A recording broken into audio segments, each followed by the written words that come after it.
My dear brothers and sisters, in today's liturgy, we find these parallel passages between the prophet Jeremiah, the book of the prophet Jeremiah, and the Holy Gospel according to Matthew. In the reading from Jeremiah, Jeremiah is under persecution because he is faithfully executing the mission that our Lord had given him to prophesy against Jerusalem and its people. And against the nation of Israel. And it's his role, given to him by God, to speak against the sins of the people and to call them back to the worship of the true God and their fidelity to him.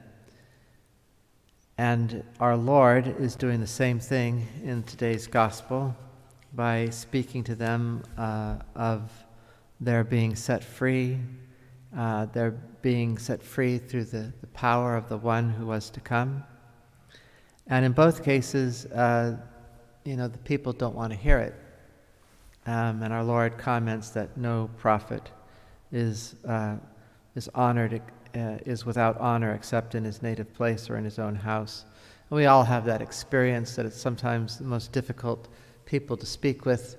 Our own family. They don't want to hear it because they know us, they know what we're like, they know our faults, and the charge of hypocrisy is pretty easy when people know us well, and a lot of it is irritation at having to change. It's really what it comes down to, is we feel vulnerable. The Lord is calling us to change. We don't really want to do it. It's uncomfortable. We have to deal with our past, the guilt of our past. We have to be imaginative about the future. We have to get out of the rut, our habits, what is common and, comfortable.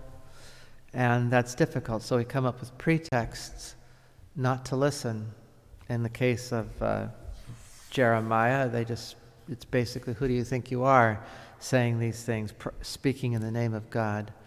And in the case of our Lord, it's because they knew him, because they knew his mother and his relatives, knew where he came from, and therefore they felt that this was a pretext not to listen.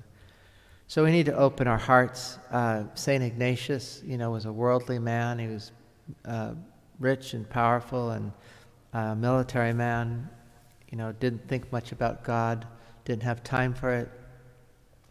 And when he was an invalid and he wanted books to read, he wanted romances to read, which was his custom, the people of the house told him that they didn't have those kind of books in the house, so they brought him a book of the lives of the saints, about which he was irritated because he didn't want to change his life, but he was so bored that he ended up reading the book anyway. And the examples of the saints, these people who had changed their lives, who had done wondrous things, in their own lives, beside any miracles they may have worked, St. Ignatius started asking himself the question, why can't I do what St. Francis did or what St. Augustine did? And he found that there was really no reason why he couldn't if he put his mind to it and if he depended upon the grace of God. So he opened his heart when the occasion presented itself.